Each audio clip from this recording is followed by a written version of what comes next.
మాఘపురాణం 17వ అధ్యాయం. ఇంద్రునికి కలిగిన శాపము ఏమిటి అనేది ఈ వీడియో. ఇంద్రునికి కలిగిన శాపము. వశిష్ఠ మహర్షి దిలీపునితో మరలా ఇట్లు చెప్పెను. రాజా, మాఘమాస మహిమను వివరించు మరి ఒక కథను చెప్పెదను వినుము. పూర్వము గృత్నమధులను మహర్షి గంగా తీరమున నివసించుచు మాఘమాస స్నానము పూజాదికము చేయుచు తన శిష్యులకు మాఘమాస మహిమను శ్రీ మహావిష్ణువు మహత్యమును వివరించుచుండెను. జహ్నువను మహాముని మాఘమాస స్నాన మహిమను వివరింప కోరగా గృత్నమధ మహర్షి ఇట్లు పలికెను. సూర్యుడు మకర రాశిలో ఉన్నప్పుడు మాఘమాసము ప్రారంభమగును. అట్టి మాఘమాసమును చేసిన స్నానము అత్యంత పుణ్యప్రదమే కాక పాపనాశము కూడా అగుచున్నది. మాఘమాసమున ప్రాతకాలమున నదీ స్నానము చేసిన వరు ఇంద్రుడు మహాపాతక విముక్తుడైనట్లుగా పాప విముక్తులగుదురు. ఆ విషయమును వినుడు. పూర్వము తుంగభద్రా నదీ తీరమున అన్ని వేదములను చదివిన మిత్రవిందుడను ముని ఒకడు ఆశ్రమమును నిర్మించుకొని ఉండెను. మిత్రవిందుని భార్య అతిలోక సుందరి. ఆమె ఒకనాడు తుంగభద్రా నదిలో స్నానము చేసి పొడి బట్టలు కట్టుకొని కేశములను ఆరబెట్టుకొనుచుండెను. రాక్షస సంహారమునకై దేవతలతో కలిసి ఆకాశ మార్గమున పోవుచున్న ఇంద్రుడు ఆమెను చూచి మోహపరవశుడయ్యెను. ఆమెను ఎట్లయినా సరే పొందవలయునని నిశ్చయించుకొనెను. రాక్షసులను జయించి తిరిగి వచ్చుచు ఇంద్రుడు ఆ ఆశ్రమపై భాగమున ఉండి మిత్రవిందముని భార్య అందమును ఆమె చేష్టలను గమనించుచుండెను. మిత్రవిందముని తెల్లవారుజామున శిష్యులను మేలుకొలిపి వేదపఠనము చేయింపవలయునని తనున్న పర్ణశాల నుండి బయటకు వెళ్ళెను. ఇంద్రుడును ఆశ్రమములోని రహస్యముగా ప్రవేశించి మిత్రవిందను పట్టుకొనెను. విడిపించుకొని పోవుచున్న ఆమెకు తానెవరో చెప్పి తన కోరికను తీర్చమని ప్రార్థించెను. ఆమె సౌందర్యమును మెచ్చెను. ఆమెయును కామపరవశమై ఇంద్రుని పొందు అంగీకరించెను. కోరిక తీరిన ఇంద్రుడు ఆశ్రమము నుండి వెళ్ళ యత్నించుచుండెను. అప్పుడే వచ్చిన ముని వానిని పట్టుకొని నీవెవడవని అడిగెను. నేను ఇంద్రుడనని సమాధానం ఇచ్చెను. మిత్రవిందుడును జరిగిన దానిని గ్రహించెను. నీవు గాడిద ముఖము కలవాడవై స్వర్గమునకు పోలేక భూలోకముననే ఉండమని శపించెను. తప్పు చేసిన తన భార్యను రాయివై పడి ఉండమని శపించెను. ఆ చోటును విడిచి గంగా తీరమును చేరి అచట తపమాచరించి యోగశక్తిచే దేహమును విడిచి పరమాత్మలో లీనమయ్యెను. ముని శాపము వలన ఇంద్రుని ముఖము మాత్రమే గాడిద, మిగిలిన శరీరము మామూలుగానే ఉండెను. అచట నుండుటకు సిగ్గుపడి పద్మగిరి అను పర్వతమును చేరి అచటి గుహలో ఉండి ఎచటనున్న గడ్డిని తిని కాలమును గడుపుచుండెను. అతడట్లు 12 సంవత్సరములు గడిపెను. రాజులేని స్వర్గముపై రాక్షసులు దండెత్తి వచ్చి దేవతలతో యుద్ధము చేయుచుండిరి. దేవతలు రాక్షసులతో యుద్ధము చేయలేకపోయిరి. తమ ప్రభువగు ఇంద్రుని వెదుకసాగిరి. ఇంద్రుని కనుగొనలేక వారు స్వర్గమునకు తిరిగి వచ్చిరి. రాక్షసులు మరలా వారిని తరిమి కొట్టిరి. దేవతలు ఇంద్రుని వెదకుచు నదీ తీరముల అందు సముద్ర తీరమునందు తిరుగుచుండిరి. అప్పుడు మాఘమాసమగుటచే మాఘమాసమున నదీ స్నానము చేసి తిరిగి వచ్చు మునులను చూచిరి. మాఘమాస మహిమను ముచ్చటించుకొనుచున్న మునులకు నమస్కరించి మీరు చేయు వ్రతమేమి, దాని వలన వచ్చు ఫలమేమి అని ప్రశ్నించిరి. మునులు వారికిట్లు చెప్పిరి. దేవతలారా వినుడు. మేము చేయు వ్రతము మాఘమాస వ్రతము. సూర్యుడు మకర రాశి అందుండగా ప్రాతకాలమున తటాకాదులనందు స్నానము చేయుట, శ్రీ మహావిష్ణు పూజ, పురాణ పఠనము, యథాశక్తి దానము. దీని వలన దుర్లభమైన మోక్షము కూడా సులభమగును. మాఘమాసమున చేసిన మాధవస్మరణ సర్వపాపములను నశింపచేయును. మాఘమాస స్నానము పూజ మున్నగునవి చేయువారి అదృష్టము అంతయును ఇంతయు కాదు.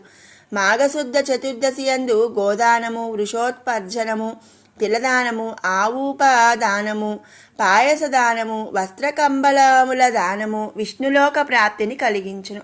శ్రీ మహావిష్ణువు దయవలన సర్వలోకములు సులభములై ఉండును అనుచు మునులు దేవతలకు మాఘమాస మహిమను వివరించిరి. దేవతలను దివ్యమునులు మాటలను విని మాఘస్నానమును సముద్ర తీరమున చేసి శ్రీ మహావిష్ణువును అర్చించిరి. వారికి శ్రీ మహావిష్ణువు సాక్షాత్కరించెను. మొట్టమొదటి జగద్గురువాగు శ్రీ మహావిష్ణువు మృదువైన శరీరము, చతుర్భుజములు కలిగి ఉండెను. శంఖచక్ర గదా పద్మములను 4 చేతులందు పట్టెను. పచ్చని వస్త్రమును ధరించి కిరీటముతో మరింత మనోహరముగా ఉండెను. కంకణములు, వారములు, వైజయంతిమాల మున్నగు అలంకారములను ధరించి గంభీర మనోహర రూపముతో ఉండెను. ఇట్లు సాక్షాత్కరించిన శ్రీ మహావిష్ణువును దేవతలు ఇట్లు స్తుతించిరి. స్వామి, నీవు జగములకే గురువువు, వేద వైద్యుడవు. నీ అనుగ్రహము లేనిదే ఎవరునూ నిన్నెంతటి వారైనను ఎరుగజాలరు. చతుర్ముఖులు కల బ్రహ్మ, వ్యాస మహర్షిని పాదముల మహిమను స్తుతించి కృతార్థులైరి. అట్టి నీకు మా నమస్కారములు. స్వామి, నీవు ఆనంద సముద్రమును పెంపొందించు చంద్రుడవు. నీకు నచ్చిన ఉత్తములైన వారికి స్వర్గమును, మోక్షమును అనుగ్రహింతువు. సమస్తమును నీవే వ్యాప్తమై ఉన్నది. నీవు సచ్చిద్రూపుడవు, సత్యవాక్కు. స్వామి, ఇట్టి నీకు నమస్కారము. నీవు త్రిమూర్తి స్వరూపుడువై సృష్టి స్థితి లయముల నిర్వహించుచున్నావు.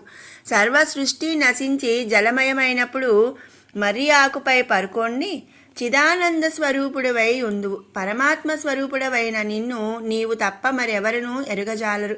కర్మ ప్రకృతి గుణభేదములను అనుసరించి సృష్టించి వాని ఆనందాసక్తుడవై ఉన్నట్లుండి నిరాసక్తుడవై అద్వితీయ రూపమున నున్న నీకు నమస్కారము. సర్వవ్యాప్తుడవైన నిన్నెవరును ఎరుగజాలరు. బ్రహ్మ, ఇంద్రుడు మొదలైన దేవతలు నమస్కారము. సర్వవ్యాప్తుడవైన నిన్నెవరును ఎరుగజాలరు. బ్రహ్మ, ఇంద్రుడు మొదలైన దేవతలు, పంచభూతములు అన్నింటినీ సృష్టించిన వాడవు నీవే.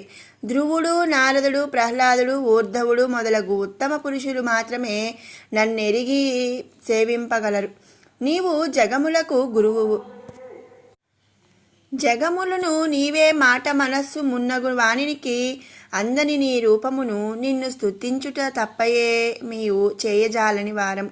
నాయకుడగు ఇంద్రుని గోల్పోయి రాక్షసులచే అవమానింపబడిన మమ్ము రక్షింపుము అని దేవతలు పలు రీతిలా శ్రీ మహావిష్ణువును స్తుతించిరి. దేవతల అందు జాలిపడిన శ్రీమన్నారాయణుడు వారికి ప్రసన్నుడై ఇట్లు చెప్పెను. దేవతలారా, ఇంద్రుడు మునిశాపముచే దివ్యశక్తులను కోల్పోయి గాడిద ముఖము కలవాడై పద్మగిరి గుహలో సిగ్గుపడి దాగియున్నాడు. అతడు ముని భార్యను మోహించి ఆమెను అనుభవించి దోషము చేసి మునిశాపము పొందెను. పద్మగిరి దోకర్ణ సమీపమున ఉన్నది. పరమ పవిత్రమైన మాఘమాసమున అరుణోదయ పుణ్యకాలమున గార్ధవముఖుడైన ఇంద్రునిచే నదీ స్నానమును చేయింపుడు. అందువలన ఇంద్రుడు గాడిద ముఖమును విడిచి మంచి ముఖము కలవాడై పూర్వము వలె దివ్యశక్తులను పొంది మిమ్ము రక్షింపగలడు. కావున మీరు వానిచే మాఘమాస అరుణోదయ పుణ్యకాలమున నదీ స్నానము చేయింపుడని చెప్పెను. దేవతలు శ్రీ మహావిష్ణువు మాటలను విని విస్మితులైరి. స్వామి, ముని శాపపీడితుడైన ఇంద్రుడు కేవల మాఘస్నానముచే సుస్వస్థుడగున విచిత్రముగా ఉన్నదని పలికిరి. అప్పుడు శ్రీమన్నారాయణుడు, దేవతలారా, మాఘమాస స్నాన మహిమను మీరెరుగకపోవుటచే ఇట్లు అంటిరి. నేను చెప్పినట్లు చేసినచో ఇంద్రుడు యథాపూర్వ రూపమును పొందుటలో ఆశ్చర్యము, సందేహము అక్కర్లేదు. పూర్వము విశ్వామిత్ర మహర్షి యందు ఇంద్రుని వలె పాపమును చేసి కపిముఖుడై మాఘమాస స్నానము చేసి పూర్వస్థితి పొందెనని చెప్పెను. ఆ మాటలకు దేవతలు మరింత ఆశ్చర్యపడిరి. ఆ వృత్తాంతమును చెప్పమని శ్రీమన్నారాయణుని కోరిరి. అప్పుడు విష్ణువు ఇట్లు పలికెను. వినుడు. పూర్వము విశ్వామిత్ర మహర్షి భూప్రదక్షిణము చేయుచు గంగా తీరమునకు వచ్చెను. మాఘమాస కాలమగుటచే గంధర్వులు తమ భార్యలతో కలిసి గంగా స్నానము చేయవచ్చిరి. అట్లు వచ్చిన దంపతులలో ఒక గంధర్వుడు మాఘమాసమున నదీ స్నానము చేయుచు భార్యను కూడా నదీ స్నానము చేయుటకు రమ్మని పిలిచెను. భర్తతో భూలోకమునకు వచ్చి గంగా తీరమును చేరిన ఆమె, ఈ చలిలో చన్నీటి స్నానము బాధాకరము, నేను స్నానము చేయజాలను. మీకు శక్తి ఇష్టము ఉన్నచో మీరు చేయుడని గంగా స్నానమును నిరాకరించెను. గంధర్వుడు ఎంత చెప్పినను వాని భార్య భర్త మాట వినలేదు, స్నానము చేయలేదు. గంధర్వుడు మిగిలిన వారితో కలిసి స్నానము చేసెను. గంధర్వుని భార్య మాఘస్నానమును దూషించి నిరాకరించుటచే ఆమె దివ్యశక్తులను కోల్పోయెను. స్నానము చేసి తిరిగి వచ్చి తమ లోకమునకు తిరిగి వెళ్ళు సందడిలో గంధర్వుని భార్యను మిగిలిన వారు గమనించలేదు. దివ్యశక్తులతో గంధర్వులు తమ లోకమునకు వెళ్ళిరి. గంధర్వుని భార్య గంగా తీరమున దివ్యశక్తులను కోల్పోయి అసహాయురాలై తిరుగుచుండెను. ఆమె అడవిలో తిరుగుచుచు విశ్వామిత్రుడు ఉన్న చోటకు వెళ్ళి చూసెను. ఆ దృశ్యమును చూచి మండిపడుచు తపస్వివై ఉండి, ఇలా కామతృష్ణ గలవాడవైనందుకు నీకు కోతి ముఖము కలుగుగాక అని విశ్వామిత్రుణ్ణి పాషాణమై పడియుండమని భార్యను శపించి వెళ్ళిపోయాడు. విశ్వామిత్రుడు చేయునది లేక వానరముఖం కలిగియుండగా నారదుడు ఆ విషయము తెలుసుకొని విశ్వామిత్రుని కడకు వచ్చి, విశ్వామిత్ర, క్షణభంగురమైన వాంఛకులోనే నీ తపశ్శక్తినంతా వదులుకున్నావు. సరేలేము, గంగానదిలో స్నానము చేసి నీ కమండలములో గంగాజలము తెచ్చి ఈ పాషాణముపై చల్లుము అని వివరించగా, విశ్వామిత్రుడు గంగా స్నానము చేసి విష్ణువును ధ్యానించి కమండలముతో నీరు తెచ్చి పాషాణముపై చల్లగా ఆ రాయి పూర్వం గంధర్వ స్త్రీ రూపమును పొందింది. గంధర్వలోకమునకు వెళ్ళిపోయెను.